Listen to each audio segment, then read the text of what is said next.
কোনো রকমের চিনি ছাড়া খেজুরের এই বরফিটার নাম দিয়েছি আমি এনার্জি বুস্টার। কারণ সারাদিন এনার্জেটিক ফিল করা, সারা জীবন সুস্থ ও সুন্দর থাকার জন্য এটা ম্যাজিকের মতো কাজ করবে। আসসালামু আলাইকুম everyone, welcome to Afsara's mini kitchen. খেজুর, অনেক রকমের ড্রাই ফ্রুটস, অনেক রকমের সিডস দিয়ে তৈরি এই বরফিগুলো শুধুমাত্র যে হেলদি তা কিন্তু নয়, এটা এতটাই মজা যে কোনো নামি দামি ব্র্যান্ডের চকলেটের টেস্টকেও হার মানাবে। আর এই কারণেই বাচ্চাদেরকেও কিন্তু খুব ইজিলি চকলেটের পরিবর্তে এই বরফিগুলো খাওয়ার অভ্যেস করে তুলতে পারবেন। প্রথমেই নিয়ে নিচ্ছি হাফ কাপ কাজু বাদাম। কাজু বাদামের পরিমাণটা একটু বেশি নিয়েছি। কাঠ বাদাম নিয়ে নিচ্ছি 1/4 কাপ। আখরোট নিয়ে নিচ্ছি 1/4 কাপ। পামকিন সিড বা মিষ্টি কুমড়ার বিচি নিয়ে নিচ্ছি 1/4 কাপ। সানফ্লাওয়ার সিডস বা সূর্যমুখী ফুলের বিচি নিয়ে নিচ্ছি 1/4 কাপ। চীনা বাদাম নিয়ে নিচ্ছি 1/4 কাপ। আমি শুধুমাত্র কাজু বাদামটা হাফ কাপ নিয়েছি আর সব কিছুই 1/4 কাপ করে নিয়েছি। আমি যত রকমের ড্রাই ফ্রুটস নিয়েছি সবগুলোই যে নিতে হবে এমন ব্যাপার না, আপনার হাতের কাছে যেগুলো অ্যাভেলেবেল থাকবে ওগুলো দিলেই হবে। আর এখন কিন্তু যে কোনো সুপার শপ বা বড় বাজারে এগুলো খুব ইজিলি পেয়ে যাবেন। এখানে আমি 500 গ্রামের মতো খেজুর নিয়েছি। যে কোনো জাতের খেজুরই নিতে পারবেন, শুধুমাত্র খেয়াল রাখতে হবে খেজুরটা যেন একটু নরম হয়। খুরমা দিয়ে কিন্তু খুব একটা বেশি ভালো হবে না।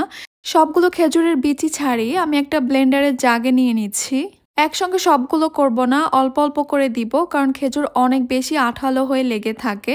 কালো কিশমিশ দিয়ে দিচ্ছি 1/4 কাপ। নর্মাল কিশমিশ দিয়ে দিচ্ছি 1/4 কাপ। আপনারা চাইলে যে কোনো একটা দিতে পারেন। তারপরে সব কিছুকে আমি একসঙ্গে ব্লেন্ড করে নিব। ব্লেন্ড করে এরকম একটা পেস্ট হবে। একদম যে ব্লেন্ড হয়ে যাবে তা কিন্তু না, এরকম একটু থেকে গেলে কোনো প্রবলেম নেই। আর যে ড্রাই ফ্রুটসগুলো নিয়েছিলাম সেগুলোকে আমি এরকম একটু কুচি করে নিয়েছি। এবার একটা প্যানে দিয়ে দিচ্ছি হাফ চা চামচ ঘি। ঘিটা মেল্ট হয়ে আসলে আমি ড্রাই ফ্রুটসগুলো দিয়ে দিব। 2 চা চামচ দিয়ে দিচ্ছি কালো জিরা। চুলার হিটটাকে একদম লোতে রেখে এগুলোকে আমি কিছুক্ষণের জন্য একটু ভেজে নিচ্ছি ঘিয়ের সঙ্গে। খেয়াল রাখতে হবে কোনোভাবেই যেন পুড়ে না যায়, তাই অনবরত নাড়তে থাকতে হবে।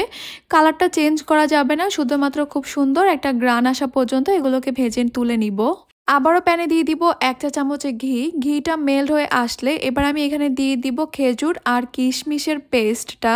আগেই বলেছিলাম খেজুরের পেস্ট কিন্তু অনেক বেশি আঠালো হয়, তাই প্রথম দিকে হ্যান্ডেল করা একটু অসুবিধা মনে হলেও একটু পর কিন্তু ঠিক হয়ে যাবে। চুলার হিটটাকে কমিয়ে রেখে অনবরত নাড়তে থাকতে হবে কালারটা একদম চেঞ্জ হয়ে আসা পর্যন্ত। যখন দেখতে পারবেন কালারটা চেঞ্জ হয়ে গেছে আর এরকম প্যানের গা ছেড়ে ছেড়ে উঠে আসছে, তখন বুঝতে হবে যে এই মিশ্রণটা কিন্তু একদম রেডি। ঠিক এই অবস্থায় আমি ঘিতে ভেজে নেওয়া ড্রাই ফ্রুটসগুলো এখানে দিয়ে দিব। আবারও সব কিছুকে একসঙ্গে ভালো করে মিশিয়ে নিতে হবে। আর এখন কিন্তু দেখতে পাচ্ছেন খেজুরের যে একটা আঠালো ভাব রয়েছিল সেটাও কিন্তু নেই, আর নরম খেজুরটা কিন্তু এখন অনেকটাই শক্ত হয়ে আসছে। ফ্লেভারের জন্য এখানে দিয়ে দিচ্ছি আমি এলাচ গুঁড়া। এলাচ গুঁড়াটা দিলে কিন্তু খুবই সুন্দর একটা ফ্লেভার আসে, তবে আপনারা চাইলে স্কিপ করতে পারেন। যখন দেখতে পারবেন এই মিশ্রণটা ঠিক এইরকম প্যানের গা ছেড়ে ছেড়ে আসছে আর কোনো ভিজা ভাবও নেই, এরপর কিন্তু আর বেশি সময় ধরে এটাকে জাল করা যাবে না, তাহলে কিন্তু অনেক বেশি ড্রাই হয়ে যাবে। এই মিশ্রণটাকে প্যান থেকে তুলে একটা সাইডে রেখে দিব কিছুটা ঠান্ডা হয়ে যাওয়ার জন্য। চুলাটা জ্বালাবো না, তবে এই গরম প্যানের মধ্যে আমি দিয়ে দিব 1 চা চামচ পোস্ত দানা, দিয়ে দিব হাফ চা চামচ সাদা তিল, আর দিয়ে দিব হাফ চা চামচ পেস্তা বাদাম কুচি। এগুলোকে গরম প্যানের মধ্যে আমি একটু ভেজে নিচ্ছি। 1 মিনিটেরও কম সময়ের জন্য এগুলোকে গরম প্যানে রাখবো, এরপর এগুলো তুলে নিব। খেজুর আর বাদামের এই মিশ্রণটাকে আমি গরম থাকা অবস্থায় এভাবে একটু রোল করে নিচ্ছি। আর এগুলোকে কিন্তু সম্পূর্ণ ঠান্ডা করা যাবে না, অবশ্যই গরম থাকতে হবে, তবে হাতে যেন সহ্য করা যায় ওইরকম গরম। একদম শেষে যে ভেজে রেখেছিলাম পোস্তদানা সাদা তিল, ওগুলো দিয়ে আমি এটাকে একদম ভালো করে কোট করে নিব। আমি আবারও বলছি খেজুরের মিশ্রণটা গরম থাকা অবস্থায় কিন্তু এই কাজগুলো করে নিতে হবে, কারণ ঠান্ডা হতে শুরু করলে কিন্তু এগুলো অনেক বেশি ড্রাই বা শক্ত হয়ে যাবে।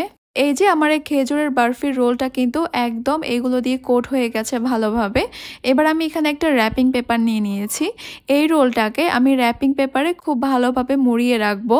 সম্পূর্ণভাবে ঠান্ডা হয়ে যাওয়া পর্যন্ত এগুলোকে এইভাবে মুড়িয়ে রাখতে হবে, তা না হলে কিন্তু উপর থেকে ড্রাই হয়ে যাবে। 500 গ্রাম খেজুর দিয়ে আমার এইরকম একটা রোল আর ছোট একটা রোল হয়েছে। সম্পূর্ণভাবে ঠান্ডা হয়ে যাওয়ার পর এখন আমি এই রোলটাকে কেটে নিব। কেটে নেওয়ার পরে কিন্তু এই বরফিটার আসল লুক বের হবে। দেখতে অনেক বেশি ইয়াম্মি লাগবে, অনেক বেশি লোভনীয় লাগবে। চেনা খেজুরের ভিন্ন একটা রূপ। আশা করছি ছোট বড় এমনকি গেস্টদেরও খুবই পছন্দ হবে। আমি নিজেই প্রতিদিন এখান থেকে থেকে 1 পিস করে খাওয়ার চেষ্টা করি, তাই একটু বেশি পরিমাণে তৈরি করে স্টোর করে রাখি। একটা কাচের জার বা একটা এয়ারটাইট বক্সে আপনারা নরমালি এটাকে 2 মাসের জন্য সংরক্ষণ করতে পারবেন। যদি এর চেয়েও বেশি সময় ধরে এটাকে ভালো রাখতে চান তাহলে ফ্রিজের নরমাল চেম্বারে রেখে দিবেন, প্রায় 1 বছরের মতো ভালো থাকবে। রোজায় তো আমাদের সবার বাসায় কম বেশি খেজুর থাকে, তাই আজকেই তৈরি করে ফেলুন এরকম একটা এনার্জি বুস্টার বা খেজুরের বরফি।